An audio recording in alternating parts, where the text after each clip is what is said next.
ہاں تو پیارے بچوں، اسماء حسنہ میں سے ہم کس نام پر تھے؟ اللہ تعالیٰ کے مبارک ناموں میں سے کس پر بات کرنا چاہیں گے آپ؟ محترم، اللہ کے ایک نام سے میں بہت خوفزدہ ہوں۔ کس نام سے خوفزدہ ہو ایبرس؟ القہار محترم۔ اس نام سے تم کیوں ڈرتے ہو؟ بتاؤ مجھے۔ بس تھوڑا سا پڑھا تھا میں نے، القہار یعنی قہر ڈھانے والا۔ ہاں یہ صحیح ہے، بالکل سچ۔ لیکن دشمنوں اور ظالموں پر قہر ڈھانے والا، اللہ تعالیٰ کا یہ حکم ہے کہ ہم اس سے ڈرتے رہیں۔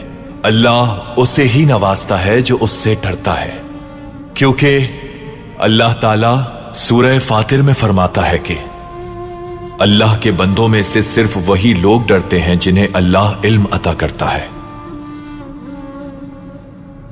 کوئی شبہ نہیں کہ اللہ ہر شے پر غالب اور بخشنے والا ہے، لیکن اس خوف کے پیچھے حکمت ہوتی ہے پیارے بچوں۔ کیسی حکمت محترم؟ اگر انسان اللہ تعالیٰ سے ڈرنا چھوڑ دے تو وہ اللہ کے سوا ہر شے سے ڈرنے لگتا ہے۔ وہ خوف علامت بن جاتی ہے ان کی۔ کئی لوگ اپنی حیثیت کھونے کے خوف میں ہوتے ہیں، کسی کو شہرت کھونے کا ڈر، کسی کو اپنے مقام کی تنزلی کا ڈر۔ لیکن یہ معلوم ہونا چاہیے کہ حقیقی مومن صرف اپنے پروردگار کی رضا اور اس کی محبت کھونے سے ڈرتا ہے۔ اللہ تعالیٰ تو مومنوں سے محبت کرتا ہے، ان کا دوست اور مددگار ہوتا ہے۔ خلاصہ یہ ہے کہ القہار اس میں مبارک سے جو نہیں ڈرتا، وہ زمین پر مصیبتوں کا خالق، حق کے خلاف لڑنے والا، یہاں تک کہ انسانوں پر ظلم کرنے والا ہوتا ہے۔ وہ لوگ جو بھول چکے ہیں کہ ایک دن وہ آئے گا جب اپنے اعمال کا انہیں حساب دینا ہوگا۔ جب وہ دوسروں پر ظلم شروع کر دیتے ہیں تو اللہ تعالیٰ انہیں القہار اسم سے سزا دیتا ہے، جس طرح اس نے ابراہا اور اس کے لشکر کو سزا دی تھی۔ ابراہا کون تھا محترم؟ ابراہا یمن کا بادشاہ تھا۔ اللہ تعالیٰ کے گھر خانہ کعبہ پر حملے کے لیے وہ اپنے ایک بڑے لشکر کے ساتھ وہاں آیا تھا۔ حملے کے لیے آیا تھا؟ یہ سب کیسے ہوا محترم؟ بتاتا ہوں۔ پیغمبر اکرم صلی اللہ علیہ وآلہ وسلم کو دنیا میں آنے میں 52 دن باقی تھے۔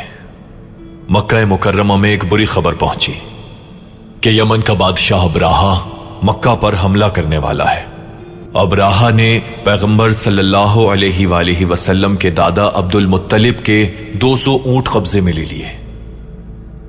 عبد المطلب ابراہا کے پاس گئے، اپنے اونٹ واپس مانگے اور کہا کہ کعبے کا مالک کعبے کی حفاظت کرے گا۔ ابراہا ناراض ہو گیا اور کہا کہ کعبے کو اس سے کوئی نہیں بچا سکتا۔ قریش کے سردار عبد المطلب نے اس سے آخری بات کہی، میں دخل نہیں دوں گا، تم بھی یہی ہو، وہ بھی یہی ہے، یہ کہا اور اپنے اونٹ لے کر چلے گئے۔ مکہ کے لوگ گھبرا گئے، وہ لوگ چھوٹے چھوٹے پہاڑوں پر چڑھ گئے۔ مکہ خالی ہو گیا، حرم شریف ویران تھا۔ عبد المطلب اداس تھے۔ قریش کے ایک بزرگ نے کعبے کی کنجی تھامی اور کہا، الہی، لوگوں کی جان خطرے میں ہے، ان کی حفاظت فرما، کعبے اور اس کا طواف کرنے والوں کی حفاظت فرما۔ اس کے بعد وہ بزرگ بھی پہاڑ پر چڑھ گئے اور کعبے کے لیے صرف ایک غلاف باقی بچا۔ یمن کے پرچم دکھائی دینے لگے۔ خوشی کا گھر تنہا تھا، مقام ابراہیم تنہا تھا، ہجر اسماعیل، حجر اسود، کعبہ معظمہ تنہا تھا۔